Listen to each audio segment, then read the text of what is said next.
আমার পক্ষ থেকে সরকারি দপ্তরের বিভিন্ন যে ডিমান্ডগুলো আসবে, আমার সুযোগ আছে বিভিন্ন পর্যায়ের আমাদের যে ডিপার্টমেন্ট আছে সচিব স্যারদের সাথে কথা বলার। আমি ইনশাআল্লাহ সেগুলো সচেষ্ট থাকবো।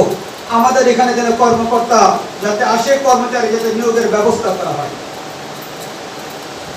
এখানে চা শ্রমিক আছেন, কারণ মৌলভীবাজার জেলাকে বলে চায়ের দেশ।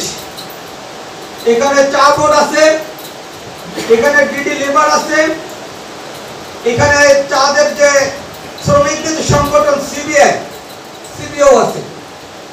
ফলে এখানে আমরা তাদের সাথে সরাসরি কথা বলবো। উপজেলা পর্যায়ে ইউনো এবং ওসি সাহেব কথা বলবেন। সামনে আমাদের একটা বড় হিন্দু ধর্মদের উৎসব। আপনারা অতীতে সৌহার্দ্য সম্প্রীতির সাথে আপনারা উৎসব পালন করে আসছেন। এবারও ইনশাআল্লাহ নির্ভয়ে আনন্দমুখর পরিবেশে যাতে দুর্গা উৎসব পালন করা হয়, সে ব্যবস্থা প্রশাসনের পক্ষ থেকে সর্বোচ্চ পর্যায়ে নেওয়া হবে ইনশাআল্লাহ। আমি আপনাদের এখানে যেটা বলা হয়েছে যে চা বাগানের প্রাথমিক বিদ্যালয় নাই, নতুন করে যেহেতু প্রাথমিক বিদ্যালয় স্থাপন করা যাচ্ছে না, আমি আমাদের যিনি মাননীয় উপদেষ্টা আছেন, আমাদের সচিব স্যার আছেন, ডিজি স্যার আছেন, আমি তাদের সাথে কথা বলবো এবং আমি চিঠি লিখবো পার্সোনালি যে এখানে যদি ব্যবস্থা করা যায় সে বিষয়ে। এছাড়া একটা টি বাগানকে ইজারার বিষয় নিয়ে স্কুল প্রতিষ্ঠা করেনি।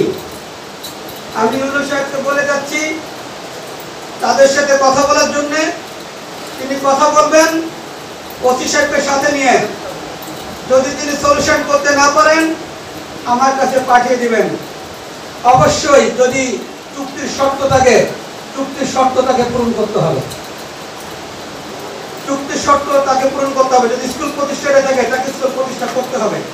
এটা এই এলাকার মানুষের প্রাণের দাবি স্কুল।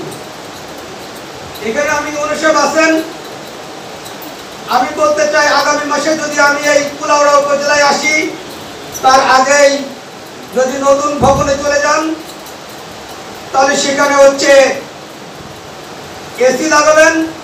আর যদি না যাইতে পারেন এই হলরুম যেন এসি লাগানো হয়ে যায়। এখানে মনু নদীর বাঁধের কথা বলা আছে। এখানে 996 কোটি টাকার প্রজেক্ট, টোটাল 996 কোটি টাকার প্রজেক্ট। পানি উন্নয়ন করে নির্বাহী প্রকৌশলী মহোদয়কে জানানো হয়েছে কোন জায়গায় কি অবস্থায় আছে, তিনি আমাকে ব্রিফ করবেন। আমি বলেছি আগামী যে মাসিক মিটিং আছে, আমরা যেমন এই মাসে আমরা মাসিক সভা করছি, আগামী মাসিক মিটিং এর আগেই তিনি আমাকে ব্রিফ করবেন কি অবস্থায়। এ বিষয়ে আমি আপনাদেরকে ইনশাআল্লাহ তথ্য দিব স্বচ্ছতার সাথে। গরু চুরি সহ অন্যান্য বিষয়গুলো আমাদের এসপি মহোদয় বলছেন, সেগুলো আমি আর টাচ করতে চাই না। আপনারা দীর্ঘক্ষণ এই অসহ্য গরমের মধ্যে আমাদের জন্য ওয়েট করছেন, এর জন্য আমি আবার আন্তরিকভাবে ক্ষমা চাই, দুঃখ প্রকাশ করছি। আমি এখানে সাংবাদিকবৃন্দ আছেন, নেতৃবৃন্দ আছেন, বিভিন্ন দলের সুদীজন আছেন, ছাত্ররা আছেন। সমন্বিতভাবে প্রত্যেকের জায়গা থেকে আমরা যদি দায়িত্বশীল হই, আমরা যদি স্বচ্ছতার সাথে নিজের বিবেক বুদ্ধি খাটিয়ে যদি আমরা কাজ করি, তাহলে এই কুলাউড়া উপজেলাকে বাংলাদেশের মধ্যে একটা মডেল উপজেলা হিসেবে গড়ে তোলা সম্ভব।